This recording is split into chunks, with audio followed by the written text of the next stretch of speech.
ఈరోజు రసం పెడుతున్నారు మా ఊళ్ళో. రసానికి కావాల్సిన టమోటాలు, చింతపండు బాగా ఉడకబెట్టుకున్నాము.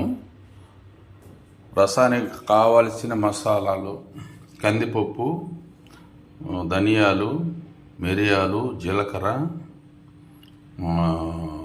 మిరపకాయలు,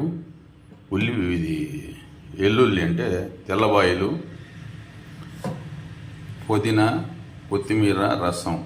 ఇంతకుముందు ఇవన్నీ వాడేవాళ్ళం కాదు మనం, అసలు టమోటాలు కూడా వాడేది లేదు. కానీ ఇప్పుడు ఏంటంటే నాగరికత పెరిగిపోయి అన్నీ టమోటాలు కూడా వేస్తున్నాం. ఓకే,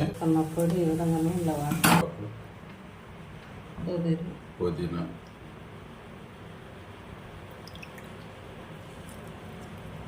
తగినంత ఉప్పు వేసేసావా?